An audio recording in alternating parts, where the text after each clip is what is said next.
અમદાવાદ સહિત સમગ્ર રાજ્યમાં પેટ્રોલ અને ડીઝલના ભાવમાં ફરી એકવાર મોટો વધારો ઝીકાતા વાહન ચાલકો આકુળ વ્યાકુળ બન્યા। ઈંધણ કંપનીઓ દ્વારા છેલ્લા 10 દિવસમાં આશરે 4 વખત ભાવ વધારો કરવામાં આવ્યો।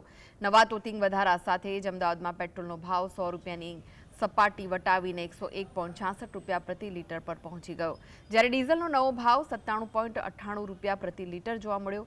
સતત વધી રહેલા ઈંધણના ભાવોના કારણે ટ્રાન્સપોર્ટેશન મોંઘું થશે, જેના લીધે આગામી દિવસોમાં શાકભાજી અને અન્ય જીવન જરૂરી ચીજવસ્તુઓના ભાવ વધવાની આશંકાથી સામાન્ય જનતાનું બજેટ ખોરવાયું છે।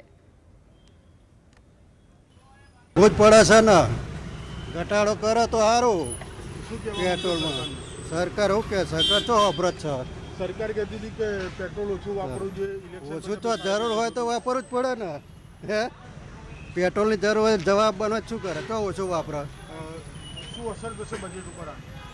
અને તો બધી અસર થવાની, મોંઘવારી ઘટાડે તો કશું ના થાય। અરે બહુ મોંઘું પડે છે, શું કરે? અમે મજદૂર માણસ છીએ, ક્યાં જઈએ બોલો? હવે આપણે આમાં શું કહીએ બોલો? હવે સરકાર છે એને જે કરવું એ કરી શકે, આપણે ગરીબ માણસ છીએ, બરાબર? ક્યાં જઈએ હવે? તો શું અપીલ કરવા માંગો છો સરકારને? બસ આ પેટ્રોલનો ભાવ થોડો ઓછો કરી દે સાહેબ, બરાબર? એટલું જ કહેવા માંગુ।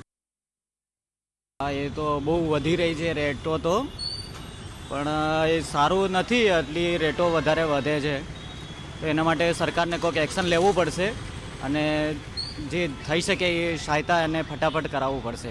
બરાબર છે ભાઈ, એ કરશે એમની રીતે ચાલુ જ છે ટ્રાય, થોડો સમય લાગશે પણ સરકાર મને વિશ્વાસ છે કરશે। શું કરે સાહેબ? અમે વધારે તો શું કરે, અમે તો નહીં પોહાતું પણ શું કરે?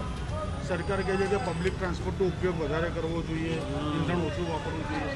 ઘણું નહીં વાપરવું પણ નોકરી જ્યાં વગર ચાલે નહીં, એટલે ખાઈએ હું